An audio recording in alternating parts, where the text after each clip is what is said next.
नमस्कार। दिन भर की बड़ी खबरों में आपका स्वागत है। मैं हूं आपके साथ प्रिया सिंह। इस बुलेटिन में आज बात होगी लखनऊ होर्डिंग मामले पर मचे बवाल की, कमलनाथ के दाव से घबराई बीजेपी की। जानेंगे कि बिहार में एनडीए को कैसे होगा नुकसान, मिशन 2022 के लिए क्या है योगी सरकार का प्लान, और आखिर में बात मोदी राज में रोजगार के बुरे हाल की। लेकिन तमाम बड़ी खबरों से पहले एक नजर सुर्खियों पर। आम आदमी पार्टी उत्तर प्रदेश में 3 महीने लंबे सदस्यता अभियान का करेगी आगाज। 23 मार्च से 23 जून तक चलेगा अभियान। आपके स्वयंसेवक 1200 टीमों के जरिए नए सदस्यों को पार्टी से जोड़ने के लिए करेंगे काम। संसदीय समिति की बैठकों में सांसद नहीं दिखा रहे दिलचस्पी। राज्यसभा से जुड़ी 8 समितियों की बैठक में 39% सांसद नहीं रहे मौजूद। कई सांसद एक भी बैठक में नहीं हुए शामिल। सांसदों की अनुपस्थिति पर सभापति वेंकैया नायडू ने जताई चिंता। बिहार से 9 अप्रैल को खाली हो रही राज्यसभा की 5 सीटों के लिए आरजेडी और कांग्रेस में खींचतान जारी। दावेदारी में पीछे छूटे लालू के लाल तेज प्रताप। कांग्रेस शक्ति सिंह गोहिल और शत्रुघ्न सिन्हा के लिए एक सीट पर कर रही है दावा। राम जन्मभूमि पर अब 25 मार्च से नई जगह पर विराजमान होंगे रामलला। ट्रस्ट ने नए ढांचे के निर्माण का काम किया शुरू। श्रद्धालु नजदीक से कर पाएंगे रामलला के दर्शन। होली के त्योहार से पहले रेल यात्रियों के लिए बुरी खबर आई सामने। रेलवे ने कैंसिल की 358 ट्रेनें। बिहार और उत्तर प्रदेश की ज्यादातर ट्रेनें लिस्ट में शामिल। ट्रेनों को कैंसिल करने के पीछे नहीं बताया गया कोई कारण। सुर्खियों के बाद अब बात आज की सबसे बड़ी खबर की। नागरिकता पर मोदी सरकार के फैसले को लेकर देश भर में 3 महीने से मुखालफत का दौर चल रहा है। लेकिन जिस तरह से प्रदर्शनकारियों के खिलाफ कार्रवाई उत्तर प्रदेश में हुई वो हैरान करने वाली थी। प्रदर्शनकारियों पर पहले पुलिस टूटी और फिर बारी आई प्रशासन की। प्रशासन ने प्रदर्शन के दौरान हुए नुकसान की भरपाई जनता से ही करने की मुनादी करा दी है और उन तमाम लोगों के पोस्टर सार्वजनिक जगहों पर चिपका भी दिए हैं जिस प्रदर्शन में शामिल थे, जिसे लेकर आज इलाहाबाद हाईकोर्ट ने प्रशासन को जमकर फटकार लगाई है। तो आज इसी मुद्दे पर चर्चा के लिए हमारे साथ स्टूडियो में मौजूद हैं राजीव जी। राजीव जी, आज हाईकोर्ट काफी सख्त नजर आया है, लेकिन प्रशासन की कार्रवाई पर सवाल उठता है कि क्या इस तरह से प्रशासन किसी के भी पोस्टर सार्वजनिक जगह पर लगा सकता है? क्या जिन लोगों के पोस्टर लगे हैं उनकी जिंदगी के साथ तो प्रशासन नहीं खेल रहा है? जी प्रिया, नागरिकता संशोधन कानून के खिलाफ देश भर में प्रदर्शन चल रहा है, लेकिन उत्तर प्रदेश सरकार विरोध की आवाज को इस कदर दबा देना चाहती है कि भविष्य में कोई सरकार के फैसले की मुखालफत ही न कर पाए। यानी योगी सरकार विरोधियों को ही कुचल देना चाहती है, लेकिन यह तो संवैधानिक रूप से सरासर गलत है। आपको याद होगा प्रिया कि उत्तर प्रदेश के सीएम आदित्यनाथ योगी ने फरमान जारी करते हुए कहा था कि सीएए के विरोध प्रदर्शन के दौरान सार्वजनिक संपत्तियों की नुकसान की भरपाई उन्हीं लोगों को करनी होगी जिन्होंने प्रदर्शन में हिस्सा लिया है। और इसी सिलसिले में कई जानी मानी हस्तियों को नोटिस जारी किया गया और कईयों को गिरफ्तार भी किया गया। जब इतने से योगी सरकार को संतुष्टि नहीं मिली तो उसने पोस्टर लगवाए और अब होर्डिंग्स लगवा करके उन लोगों की सरेआम बेइज्जती करवाई जा रही है जो सीएए का विरोध मुखर होकर कर रहे थे। इनमें जानी मानी कार्यकर्ता और नेता सदफ जाफर, मानवाधिकार वकील मोहम्मद शोएब, पूर्व आईपीएस अधिकारी एसआर दारापुरी जैसे लोगों का नाम भी शामिल है। लेकिन जब यह मामला सुर्खियों में आ गया तो इसकी गंभीरता को देखते हुए इलाहाबाद हाईकोर्ट ने स्वतः संज्ञान लिया और आज रविवार यानी अवकाश का दिन होने के बावजूद कोर्ट ने सुबह 10 बजे सुनवाई की और योगी सरकार को आदेश दिया कि आज दोपहर 3 बजे से पहले ये सारे होर्डिंग्स हटाए जाएं और 3 बजे कोर्ट को इसकी जानकारी दी जाए। इलाहाबाद हाईकोर्ट के चीफ जस्टिस गोविंद माथुर और जस्टिस रमेश सिन्हा की पीठ ने कहा कि इस तरह से सार्वजनिक स्थानों पर पोस्टर लगाना बिल्कुल अनुचित है और ये संबंधित लोगों की व्यक्तिगत आज़ादी पर पूरी तरह से दखलंदाजी है। हालांकि सरकारी वकील ने दलील दी कि ये वो लोग हैं जिन पर पब्लिक प्रॉपर्टी को नुकसान पहुंचाने का आरोप है, लेकिन इस पर कोर्ट ने कहा कि अगर ये लोग इसके लिए जिम्मेदार हैं तो भी आप ऐसा नहीं कर सकते हैं। आप एक एक को नोटिस भेजिए, लेकिन आप सार्वजनिक रूप से पोस्टर नहीं लगा सकते। प्रिया, ये ठीक है कि इस पूरे मामले की गंभीरता को देखते हुए हाईकोर्ट ने आदेश जारी कर दिया है, लेकिन योगी सरकार जिस प्रकार होर्डिंग्स लगवा करके सड़कों पर अपने विरोधियों से बदला लेना चाहती है वो तो सरासर अलोकतांत्रिक है और गैर संवैधानिक है। इतना ही नहीं, इस तरह का रवैया नफरत को बढ़ावा देगा और अदालत की जगह सड़क पर इंसाफ को उकसाएगा। राजीव जी, बहुत बहुत धन्यवाद तमाम जानकारी के लिए। अब रुक करते हैं अगली खबर का। लोकसभा चुनाव में प्रचंड बहुमत से सत्ता में वापसी करने वाली बीजेपी को महाराष्ट्र, झारखंड और दिल्ली में विधानसभा चुनावों में हार का सामना क्यों करना पड़ा, इसे लेकर पार्टी मंथन करने के बजाय उन राज्यों में सत्ता पर काबिज होने का ख्वाब देख रही है जहां मौजूदा वक्त में कांग्रेस की सरकार है, जिसमें सबसे पहले नाम आ रहा है मध्य प्रदेश का, जहां बीजेपी ने कमलनाथ सरकार को गिराने के लिए अब ऑपरेशन अंजाम का आगाज कर दिया है। पहले महाराष्ट्र में जीत कर सत्ता गंवाई, फिर झारखंड की जनता को भी बीजेपी नहीं लुभा पाई और दिल्ली में भी कड़ी मेहनत के बाद हाथ में सिर्फ हार आई। मगर लगता है कि अपनी हार से सबक लेने की बजाय बीजेपी इतनी बौखलाई हुई है कि वो अपनी सत्ता की भूख कांग्रेस शासित राज्यों में सरकार बनाकर बुझाना चाहती है। इसीलिए कई दिनों से बीजेपी मध्य प्रदेश में कमलनाथ की सरकार गिराने के लिए हाथ पैर मार रही है। मगर सियासत में अपनी धाक जमाने वाले कमलनाथ बीजेपी के हर दाव को विफल कर रहे हैं, जिससे लाई हुई बीजेपी ने अब ऑपरेशन अंजाम शुरू कर दिया है। पार्टी नेताओं के मुताबिक अब मोर्चा खुद केंद्रीय गृह मंत्री और पार्टी के पूर्व अध्यक्ष अमित शाह ने संभाल लिया है। प्रदेश के पूर्व मंत्रियों और बीजेपी विधायकों के खिलाफ जिस तरह से कमलनाथ सरकार ने आक्रामक रुख अपनाया है, उसके बाद पार्टी ने तय किया है कि अब हर हाल में ऑपरेशन अंजाम को सफल बनाना है। इसी कड़ी में दिल्ली में शाह के साथ एक नहीं कई दौर में प्रदेश के नेता और केंद्रीय मंत्री नरेंद्र सिंह तोमर, पूर्व मुख्यमंत्री शिवराज सिंह चौहान और केंद्रीय पेट्रोलियम मंत्री धर्मेंद्र प्रधान ने बातचीत की है। बीजेपी निर्दलीय विधायकों की उछलकूद से परेशान हो गई है, इसीलिए उसके फोकस में अब निर्दलीयों की बजाय कांग्रेस के विधायक हैं। सूत्रों के मुताबिक कांग्रेस के अलग अलग विधायकों से पार्टी ने पहले से संवाद कर रखा है। अब निश्चित मुहूर्त पर अब ऑपरेशन को अंजाम तक पहुंचाना है। पिछला ऑपरेशन कमल कुछ कारणों से सफल नहीं हो पाया था, वहीं अब बीजेपी के इस ऑपरेशन अंजाम की खबर भी कांग्रेस खेमे को लग गई है। इसके बाद सीएम निवास पर मुख्यमंत्री कमलनाथ, पूर्व मुख्यमंत्री दिग्विजय सिंह समेत राजनीतिक मामलों की समिति के सदस्यों ने डैमेज कंट्रोल को लेकर फिर बैठक की। यानी बीजेपी सरकार गिराने की कोशिश में है, तो वहीं कमलनाथ बीजेपी की रणनीति पर पानी फेरने के लिए प्लान बना रहे हैं, जिसके बाद ये देखना काफी दिलचस्प होगा कि कौन किस पर भारी पड़ेगा।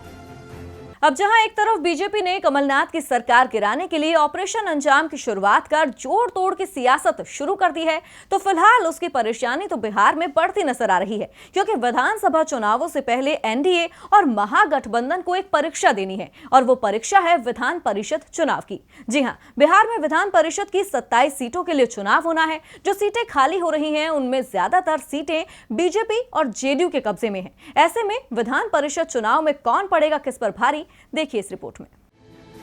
अप्रैल में बिहार विधान परिषद की 27 सीटें खाली हो रही हैं। इनमें से 10 सीटें राज्यपाल कोटे से हैं, बाकी की 17 सीटों पर चुनाव होने हैं। इनमें से 4 सीटें स्नातक कोटे की और 4 सीटें शिक्षक वर्ग से चुनी जानी हैं। 9 सीटों पर विधानसभा सदस्य वोटिंग करेंगे। विधानसभा कोटे से खाली होने वाली सभी सीटों पर इस वक्त एनडीए का कब्जा है, लेकिन इस समय विधानसभा की स्थिति की बात करें तो राज्य की विधानसभा में विधायकों की कुल संख्या 243 है, जिनमें से आरजेडी 79, जेडीयू 70, बीजेपी 54 और कांग्रेस के पास 26 सीटें हैं। इसके अलावा 14 सीटें अन्य के खाते में हैं। एक सीट जीतने के लिए 25 विधायकों के वोटों की जरूरत होगी और महागठबंधन आसानी से 4 सीटें जीतने की स्थिति में है, क्योंकि ये नुकसान होगा एनडीए को, जिसमें से जेडीयू के हिस्से में 3 और बीजेपी के हिस्से में 1 सीट आ सकती है, क्योंकि जिन 9 सीटों पर चुनाव हो रहा है, इनमें से 6 सीटें अभी जेडीयू के पास हैं और 3 बीजेपी के पास। लेकिन विधायकों की संख्या बल की बात करें तो जेडीयू 3 और बीजेपी 2 सीटें जीतने की स्थिति में है। महागठबंधन विधायक कोटे की सीटें तो एनडीए से छीन रहा है। इसके अलावा शिक्षक और स्नातक वर्ग पर भी उसकी नजर है। कांग्रेस नेता प्रेमचंद्र मिश्रा का दावा है कि इस बार विधानसभा कोटे से कांग्रेस को 1 सीट मिलना तय है, जबकि शिक्षक और स्नातक चुनाव पर भी पार्टी बेहतर करेगी। महागठबंधन में सीटों को लेकर जल्द ही समझौता हो जाएगा। हम विधान परिषद चुनाव मिलकर लड़ेंगे। उन्होंने कहा कि राज्यपाल कोटे पर सत्तारूढ़ दल का कब्जा रहता है, इसीलिए हमारी तैयारी बाकी की 17 सीटों पर ही रहेगी। महागठबंधन ने जहां एनडीए से कई सीटें छीनने की तैयारी कर ली है, तो एनडीए में विधान परिषद सदस्यों की चिंता बढ़ी हुई है। एनडीए को नुकसान तय माना जा रहा है और इसीलिए अपनी सीट बचाने के लिए नेताओं ने अपने आलाकमान की परिक्रमा शुरू कर दी है। बिहार में विधानसभा चुनाव से पहले ये परीक्षा अब कौन जीत पाता है और किसके हाथ में हार आती है, ये देखना होगा। वहीं देखने लायक फिलहाल रणनीतिकार प्रशांत किशोर के तेवर भी हैं, जो काफी वक्त से सत्ताधारी जेडीयू और बीजेपी की चिंता बढ़ा रहे हैं। प्रशांत किशोर को लेकर पिछले दिनों कई अटकलें भी लगाई जा रही थी कि उन्हें टीएमसी राज्यसभा भेज सकती है, जिसका ऑफर ममता बनर्जी ने पीके को दिया था। मगर अब पीके ने इस ऑफर को ठुकराकर नीतीश कुमार की परेशानी बढ़ाने की ठान ली है। चुनावी रणनीतिकार प्रशांत किशोर जेडीयू से बाहर होने के बाद काफी बदले नजर आ रहे हैं। अब तक उन्होंने किसी पार्टी का हाथ नहीं थामा है, लेकिन नीतीश कुमार की परेशानी बढ़ाने में वो कोई कसर नहीं छोड़ रहे हैं। वो लगातार नीतीश कुमार के कार्यकाल की कमियों को जनता के सामने रख रहे हैं। लेकिन हाल ही में खबर आई थी कि पीके सिर्फ बिहार ही नहीं, केंद्र की राजनीति पर भी नजर रखे हुए हैं और जल्द ही वो राज्यसभा में भी हुंकार भरते नजर आएंगे और वो पश्चिम बंगाल के रास्ते राज्यसभा जा सकते हैं। लेकिन ममता बनर्जी की तृणमूल कांग्रेस ने इन सभी अटकलों पर अब विराम लगा दिया है। जी हां, पश्चिम बंगाल की 5 राज्यसभा सीटों में से 4 के लिए टीएमसी ने उम्मीदवारों के नाम का ऐलान आज कर दिया है। ये 4 नाम अर्पिता घोष, मौसम नूर, दिनेश त्रिवेदी और सुब्रत बख्शी के हैं। उम्मीदवारों के नाम का ऐलान करते हुए ममता बनर्जी ने इसे महिला दिवस से भी जोड़ा। ममता बनर्जी ने अपने ट्वीट में लिखा, मुझे ये घोषणा करते हुए खुशी हो रही है कि टीएमसी राज्यसभा के लिए अर्पिता घोष, मौसम नूर, दिनेश त्रिवेदी और सुब्रत बख्शी को नॉमिनेट कर रही है। जैसा कि महिला सशक्तिकरण की दिशा में मेरा हमेशा प्रयास रहा है, मुझे गर्व है कि हमने जो नाम दिए हैं उनमें आधे नाम महिलाओं के हैं। ममता बनर्जी की इस लिस्ट में प्रशांत किशोर का नाम न होने से ये साफ हो गया है कि टीएमसी पीके को राज्यसभा नहीं भेज रही है। फिलहाल प्रशांत किशोर की कंपनी आईपैक ममता बनर्जी के चुनावी प्रचार का काम देख रही है, लेकिन इससे ये भी साफ हो गया है कि पीके बेशक राज्यसभा नहीं जा रही हैं, लेकिन वो बिहार में नीतीश कुमार के रास्ते में बाधा बनते हुए जरूर नजर आएंगे, क्योंकि चुनावी रणनीतिकार से नेता बने प्रशांत किशोर काफी वक्त से जेडीयू के खिलाफ मोर्चा खोले बैठे हैं। उनके बयानों में नीतीश कुमार के लिए कटाक्ष ज्यादा सुनने को मिलते हैं। ऐसे में अब पीके नीतीश की परेशानी में कैसे इजाफा करेंगे, ये देखना होगा। अब बिहार में तो कुछ महीनों में ही चुनावी बिगुल बच जाएगा, जिसके मद्देनजर सियासी दलों की तैयारियां आम बात हैं। लेकिन उत्तर प्रदेश में तो विधानसभा चुनाव की सुगबुगाहट करीब 2 साल पहले ही शुरू हो गई है। एसपी और बीएसपी अलग अलग मैदान में उतरने के लिए रणनीति बना रहे हैं और कांग्रेस की मजबूती के लिए प्रियंका गांधी जान लगा रही हैं। तो वहीं अब बाकी दलों की तैयारी देखकर बीजेपी को भी 2022 की चिंता सताने लगी है। इसीलिए अब योगी सरकार अपने 3 साल के काम का बखान करने का प्लान बना रही है। उत्तर प्रदेश में हर चुनाव में जनादेश बदलता रहा है। यूपी में समाजवादी पार्टी और बहुजन समाज पार्टी के बीच लंबे वक्त तक सत्ता की बागडोर रही है।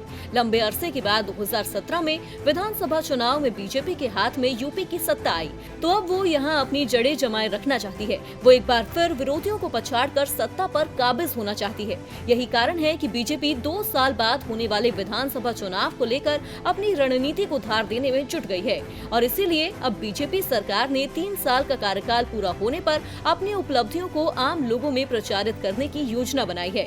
जी हां, बीजेपी ने उत्तर प्रदेश सरकार के 3 साल पूरे होने पर गांव-गांव तक सरकार की उपलब्धियों का प्रचार करने का जिम्मा अपने सांसदों और विधायकों को दिया है। इस दौरान सांसद विधायक 5-5 गाँव में जाकर सरकार की उपलब्धियां गिनाएंगे।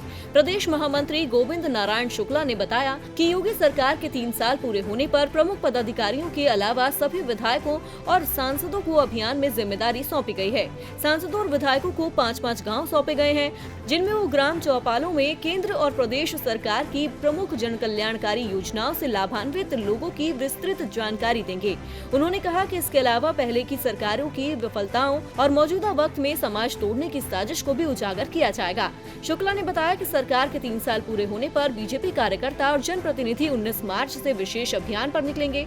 24 मार्च तक चलने वाले इस अभियान में प्रदेश के सभी 27,000 सेक्टरों में बैठकों और संपर्क संवाद के जरिए सरकार की प्रमुख उपलब्धियों और नीतियों के बारे में लोगों को बताया जाएगा। खैर, मिशन 2022 में जीत का परचम लहराने के लिए योगी सरकार ने प्लान तो बना लिया, लेकिन बीजेपी का ये प्लान उन्हें जीत दिलाकर विरोधियों को परेशान करेगा या नहीं, ये देखना होगा।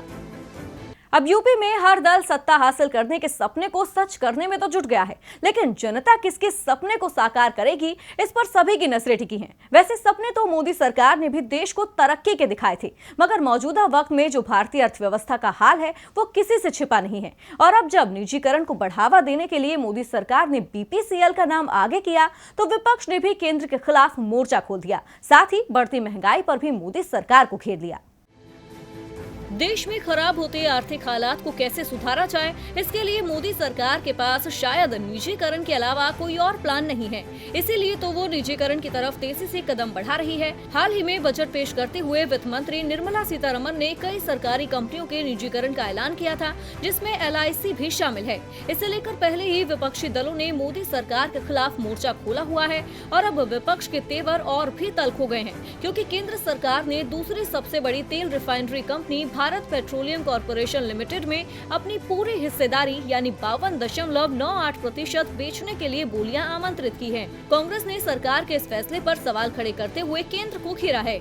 रणदीप सुरजेवाला ने ट्वीट कर कहा, मैं देश नहीं बिकने दूंगा, तो फिर लाभ कमाती BPCL की बिक्री क्यों? BPCL ने दिसंबर में 2051.53 करोड़ रुपए का मुनाफा सरकार को दिया। उन्होंने सवाल किया कि मोदी सरकार ने BPCL में अपनी 53% की सारी हिस्सेदारी बेचने के लिए निविदा मांगी है। क्या ये भी क्रोनी पूंजीवादी मित्रों से किया चुनावी वादा है? BPCL के निजीकरण को लेकर तो कांग्रेस ने मोदी सरकार को घेरा ही, लेकिन इसके अलावा जनता की परेशानी बढ़ाने वाली महंगाई को लेकर भी सरकार को आड़े हाथों लिया। सुरजेवाला ने तंज भरे लहजे में कहा कि अब आम जनता की जेब काटने की नई तैयारी। स्कूटी, स्कूटर, मोटरसाइकिल, कार का बीमा 12% महंगा होगा। ये बीमा कंपनियों के अच्छे दिन हैं।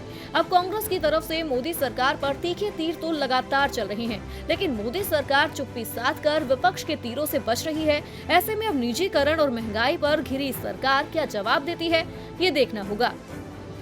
और बुलेटिन के आखिर में अब बात मोदी राज में रोजगार के बुरे हाल की। देश में बढ़ती बेरोजगारी एक ऐसी समस्या बन चुकी है जिससे जल्द उबरना बेहद जरूरी है, लेकिन कैसे, इसका जवाब खुद केंद्र सरकार के पास नहीं है। यही कारण है कि विपक्ष बेरोजगारी को मुद्दा बनाकर मोदी सरकार को घेरने की रणनीति पर काम कर रहा है। वहीं अब विपक्ष के हाथ सरकार को घेरने का एक और मौका खुद केंद्र ने दे दिया है, क्योंकि सरकार ने जो जॉब पोर्टल लोगों को रोजगार देने के लिए शुरू किया था, उसके आंकड़े सरकार की नाकामी की पोल खोल रहे हैं। साल 2014 में मोदी सरकार ने सत्ता में आने पर रोजगार को लेकर बड़े बड़े दावे किए और पूर्व की सरकार को जमकर घेरा। इसके साथ ही मोदी सरकार ने नौकरियों के लिए दर दर भटकने वाले बेरोजगारों और अच्छे कर्मचारियों की तलाश में लगे संस्थानों को एक प्लेटफॉर्म पर लाने के लिए 2015 में पहल की। इसके लिए श्रम और रोजगार मंत्रालय ने नेशनल करियर सर्विस पोर्टल का प्लेटफॉर्म लॉन्च किया।